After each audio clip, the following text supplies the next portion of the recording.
नमस्कार दोस्तों। स्वागत है आपका इस नए वीडियो में जिसमें हम फिर से बात करने जा रहे हैं पीसीएस के बारे में।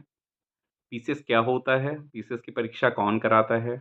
पीसीएस की चयन की प्रक्रिया क्या है? और पीसीएस अधिकारी को क्या वेतन मिलता है?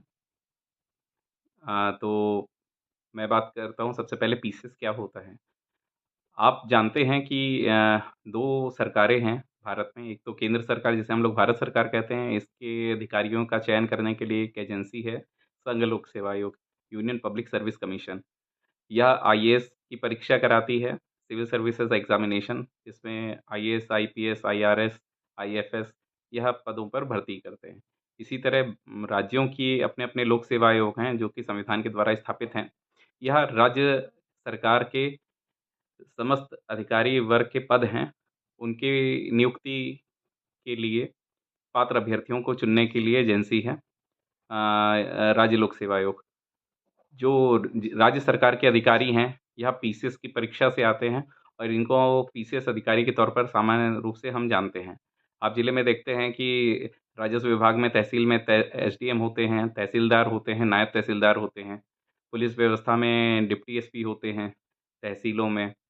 और ब्लॉकों में बीडीओज़ होते हैं। इसी तरह जिला स्तर पर आप आते हैं तो अनेक जिला स्तरीय अधिकारियों के नाम आप जानते हैं। जिला समाज कल्याण अधिकारी, जिला पिछड़ा वर्ग कल्याण अधिकारी, जिला अल्पसंख्यक कल्याण अधिकारी, जिला बेसिक शिक्षा अधिकारी, जिला पूर्ति अधिकारी, यह सभी पद हैं। इन पदों पर भर्ती जो होती है वह लोक सेवा आयोग करता है और यह सभी अधिकारी सामान्य तौर पर राज्य सेवक के अधिकारी बोले जाते हैं और पीसीएस के तौर पे अपने को प्रस्तुत करते हैं कि वे पीसीएस अधिकारी हैं।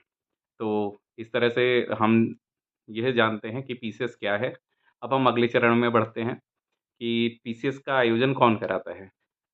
जैसा कि अभी शुरुआत में हमने चर्चा करी थी कि भारत के संविधान ने भारत सरकार और राज्य सरकार के पदों पर भर्ती करने के लिए 2 आयोगों की व्यवस्था की, संघ लोक सेवा आयोग और राज्य लोक सेवा आयोग।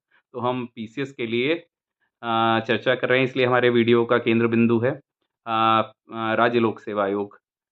हर राज्य के लोक सेवा आयोग उस राज्य के अधिकारियों के पदों पर भर्ती के लिए अनुशंसा करता है पात्र व्यक्तियों की राज्य सरकार को, जिनको नियुक्ति मिलने के बाद में वे उस राज्य सेवा के अधिकारी हो जाते हैं।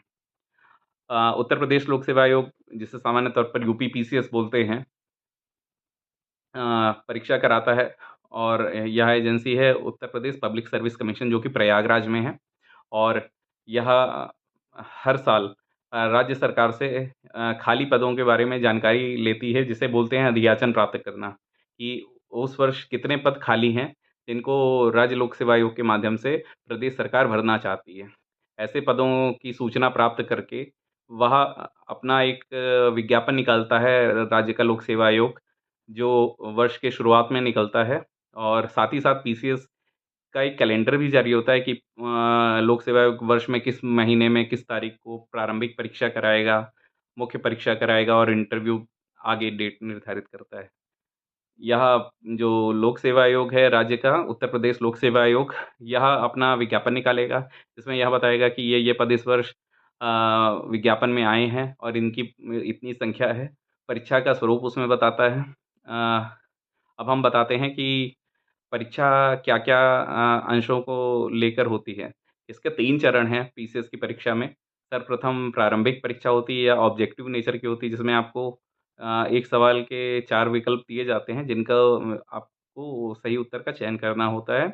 इसमें प्रथम पेपर है जीएस का, सामान्य अध्ययन का। इसमें इतिहास, भूगोल, राज्य व्यवस्था, अर्थव्यवस्था, सामान्य विज्ञान, समसामयिकी इत्यादि विषय रहते हैं और उत्तर प्रदेश का एक खंड रहता है, जिसमें राज्य विशेष के सवाल पूछे जाते हैं, जनसंख्या आधारित सवाल रहते हैं और ये प्रथम प्रश्न पत्र के अलावा सेकंड प्रश्न पत्र भी होता है, जो क्वालिफ़ाइंग नेचर का मात्र है। यानी कि आपकी जो मेरिट बनती है, वह केवल जीएस के पेपर के आधार पर बनती है, ना कि सेकंड पेपर के आधार पर, जिसे हम सीसेट कहते हैं। सीसेट एक क्वालिफ़ाइंग नेचर का पेपर होता है, जिसमें आपको 33% मार्क्स लाने होते हैं। यह 200 नंबर का पेपर है, तो आपको मोटा-मोटा 66 नंबर लाने होंगे। इस तरह से हम देखते हैं कि जो प्रारंभिक परीक्षा है वह 2 पेपर पर केंद्रित है, जीएस का पेपर प्रथम प्रश्न पत्र और सीसेट का पेपर सेकंड प्रश्न पत्र। तो जो मेरिट बनेगी वह पहले पेपर के आधार पर बनेगी, लेकिन वही व्यक्तियों की मेरिट बनती है जो सेकंड पेपर क्वालीफ़ाई करते हैं। तो जितने उस वर्ष में लोक सेवा आयोग को पदों की जानकारी मिलती है, उसके सापेक्ष 18 गुना या 14 गुना, जैसा कि उस वर्ष के लिए निर्धारित हो, लोक सेवा आयोग प्री क्वालीफ़ाई करने की कट ऑफ निर्धारित करता है और ऐसे अभ्यर्थी जो प्री की कट ऑफ क्लियर कर लेते हैं, उनको मेंस की परीक्षा में बैठने का अवसर मिलता है। मेंस की परीक्षा जब आप देने जाते हैं, तो पहले हम लोगों के समय में ऑप्शनल भी होते थे। अभी लोक सेवा आयोग ने ऑप्शनल्स का पेपर हटा दिया है, जिसमें आपको काफ़ी विषय मिलते थे, उनमें से आपको 2 विषय चुनने होते थे। फिर एक समय आया कि 1 विषय बचा और इस वर्ष से अब कोई भी ऑप्शनल पेपर नहीं है।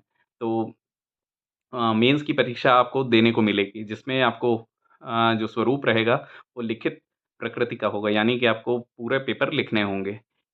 इसमें एक पेपर आपका निबंध का होता है, एक पेपर आपको हिंदी का रहता है और 4 पेपर जीएस के होते हैं, जिन्हें जीएस 1, जीएस 2, जीएस 3, जीएस 4 कहते हैं। 2 पेपर और जुड़े हैं ऑप्शनल हटाने के बाद में, जो राज्य विशेष के पेपर हैं और इस तरह जो आपकी मुख्य परीक्षा है, वह लिखित परीक्षा होगी, जिसमें आप अंक जो प्राप्त करेंगे, उनके आधार पर कट ऑफ बनेगी और फिर उसमें मेंस के कट ऑफ के जो क्वालीफ़ाई करते हैं, उनको इंटरव्यू के लिए कॉल करता है लोक सेवा आयोग, जिसकी डेट बाद में दी जाती है। और हाँ, एक बात और आपको बताना चाहूँगा कि जो अभ्यर्थी मेंस को क्लियर करते हैं और इंटरव्यू के लिए उनको कॉल जाती है, तो उनको अपना फ़ॉर्म भरना होता है पोर्टल पर, जिसमें उनको उस वर्ष जो-जो पद उपलब्ध हैं, उनकी संख्या लिखी होती है और उसमें उनकी प्रेफ़रेंस भरनी होती है कैंडिडेट को कि वो किस नंबर पर कौन-सी पोस्ट चाहता है। अगर वो चाहे, वो उसमें कुछ पद ऐसे हैं जिसमें विशेष योग्यता की ज़रूरत है। कुछ पदों के लिए फ़िज़िकल पैरामीटर्स की रिक्वायरमेंट है, जैसे deputy SP, jail superintendent, deputy jailer, इन पदों के लिए एक्साइज़ इंस्पेक्टर, इनके लिए आपको कैंडिडेट की लेंथ का एक मेज़रमेंट है, एक पैरामीटर बनाया गया है और चेस्ट का पैरामीटर बनाया गया है कि आप बिना साँस लिए और साँस लेने के बाद में आपकी चेस्ट कितनी फूलती है, वह ये मानक निर्धारित है। तो जो कैंडिडेट इसको क्लियर कर लेते हैं, उसकी उनको पहले से पता रहता है, वो आप चेक कर लें और फिर अपनी प्रेफ़रेंस डालें। तो ये आप अपनी प्राथमिकता के आधार पर आप अपने प्रेफ़रेंस भर देते हैं, फिर आपको इंटरव्यू का मौका मिलता है और इंटरव्यू में आपके सारे डॉक्यूमेंट्स चेक होते हैं, फिर आप इंटरव्यू में एक बोर्ड होगा जो आपको आवंटित होगा रैंडम रूप से। आप उस इंटरव्यू बोर्ड के सामने अपना इंटरव्यू देते हैं। फिर फाइनल तौर पर जब इंटरव्यू संपन्न हो जाते हैं सभी कैंडिडेट्स के, तब आयोग सम्मिलित रूप से प्रारंभिक परीक्षा को छोड़कर मेंस की परीक्षा और इंटरव्यू इन दोनों के मार्क्स को जोड़कर मेरिट बनाती है और हर पद के लिए कट ऑफ निर्धारित करती है। तो जो कैंडिडेट अपने प्रेफ़रेंस देते हैं और वो अपने मार्क्स प्राप्त करते हैं, उसके आधार पर अभ्यर्थियों को पद आवंटित होते हैं। इनमें डिप्टी कलेक्टर का पद सर्वसे चर्चित रहता है, जो एसडीएम के रूप में जानते हैं। दूसरा डिप्टी एसपी का पद है। तीसरा हम लोगों के ट्रेज़री ऑफ़िसर का और चौथा है एआरटीओ का, पाँचवाँ असिस्टेंट कमिश्नर कमर्शियल टैक्स, एक पद असिस्टेंट कमिश्नर इंडस्ट्रीज़ का है, एक जेल सुपरिटेंडेंट का है, एक डिस्ट्रिक्ट सोशल वेलफेयर ऑफ़िसर का है, एक बेसिक शिक्षा अधिकारी का है, एक आपका डीपीआरओ का है, जिला पंचायत राज अधिकारी का, एक वर्क ऑफ़िसर का पद है पंचायत में, जिला पंचायत में ये अधिकारी के पद होता है। इस तरह से आप देखेंगे बहुत सारे पद हैं, जो राज्य सरकार के विभिन्न विभागों में कार्य करते हैं और पीसीएस के तहत ये भर्ती पाते हैं। इन पदों में वेतन की भी व्यवस्था अलग-अलग है। कुछ पद 5400 ग्रेड पे के हैं, जो पूर्व में वेतन व्यवस्था थी, जिसमें SDM, deputy SP, assistant commissioner industry, assistant commissioner sales tax, DPRO, ये पद 5400 ग्रेड पे के हैं। कुछ पद 4800 ग्रेड पे की हैं, जैसे डीएसओ हो गया, आपका district backward class welfare officer हो गया, डिस्ट्रिक्ट माइनॉरिटीज़ वेलफेयर ऑफ़िसर हो गया, डिस्ट्रिक्ट सप्लाई ऑफ़िसर है। तो काफ़ी चेंजेज़ हैं ग्रेड पे में।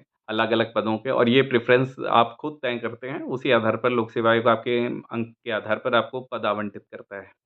तो यह एक मोटा-मोटा ओवरव्यू था कि पीसीएस की परीक्षा क्या है, पीसीएस क्या होता है, और पीसीएस के वेतन के बारे में हमने चर्चा की, परीक्षा के बारे में चर्चा की। आगे के वीडियो में हम और विशद रूप से जानेंगे। ये एक श्रृंखलाबद्ध रूप से मैं वीडियो बनाता रहूँगा, और आशा है कि आपके कुछ सवालों का समाधान इस वीडियो के माध्यम से हुआ होगा। अगर आपको ये वीडियो पसंद आया हो तो मेरे चैनल को सब्सक्राइब करें, लाइक करें। बहुत-बहुत शुभकाम